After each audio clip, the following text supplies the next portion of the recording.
Good afternoon, everyone. Today is my final presentation for Visual Studio, Design Project Realization. At the beginning, let us talk about the design brief. There is a waiting room in Vision Australia that needs to be redesigned for blind or visually impaired children.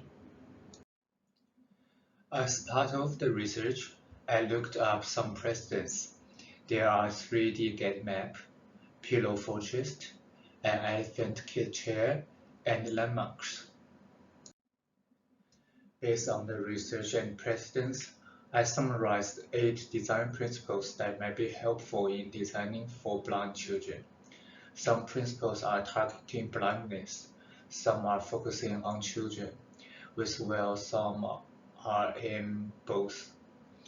There are clear visual boundaries, interactives, furnishing, appropriate and welcome service, curve and softness, easy supervision, space, and themes. Those are my previous design, a handrail as wayfinding guide tool, and an actual maze that kids can literally climb inside and have fun with, while there are shelves and seats on the outside where parents can have a rest. Due to the limitation of design space, my previous design was way too big and could not fit the corridor. Therefore, I would like to introduce my collaboration design for blind or visually impaired kids, the collaboration maze. As you can see, it is a maze on the wall that stands in the middle of the corridor. Although it might cost more space compared to using an existing wall, but the benefit is the dimension now has both sides, which is crucial for my design. The size is 200 cm in width and 7 cm in height, which fits 7 to 10 years old children. The rule of this game is moving a particular object from the start point to the finish point. The start and the finish are both on the front side. As we know, blind children need to communicate a lot as they can't see things. Therefore, I call this project a collaboration maze because another person, another kid or his parents can stand on the other side of the wall to help them finish this game. In addition, if you notice there are 2 walls are marked by the blue dots, players can push those 2 walls to the other side in order to get to the destination.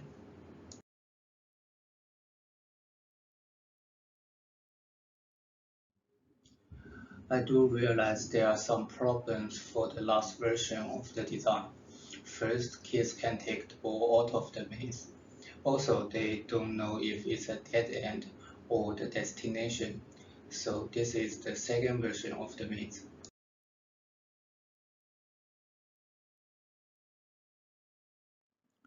Wire is added to prevent the ball from taking out.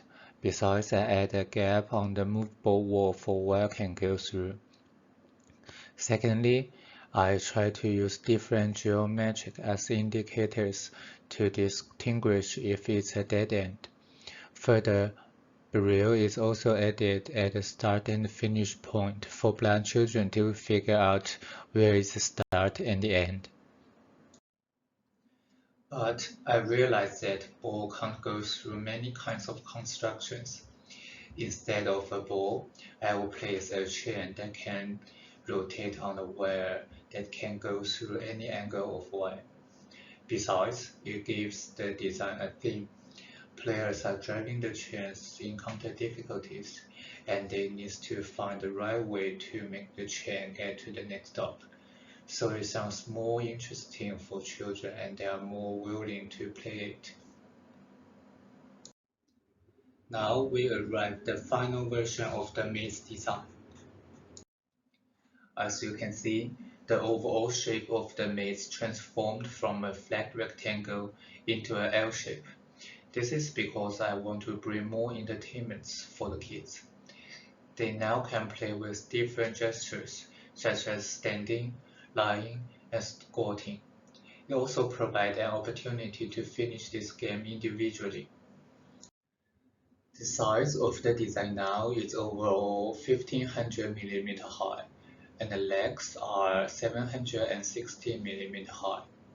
The average height of 10 years old kids are 140 centimeters. The width of the maze is 720 millimeters, and with the 1700 millimeters at the longer side and 635 millimeters at the shorter side, so they can reach any spot of the game easily. If you still remember the walls with the dots, they are still here. You can consider them as secret trapdoors. And not only the doors that can be pushed, but I also add walls that can be rotated.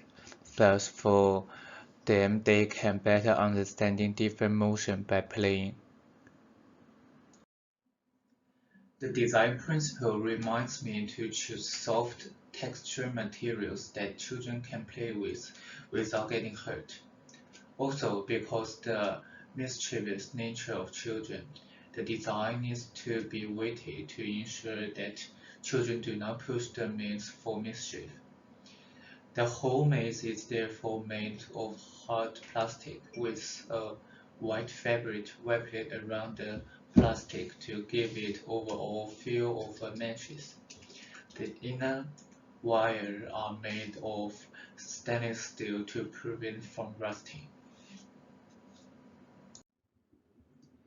This is the detail of how it looks from the board side. Now move on to the start point and the destination. I make a train station with braille, so they can distinguish if it's a dead end or it's the train station. And finally, rendering of the maze in the Visual Australia. As shown in the picture, there is a kid lying on the ground and an adult standing on the other side. Thank you for watching.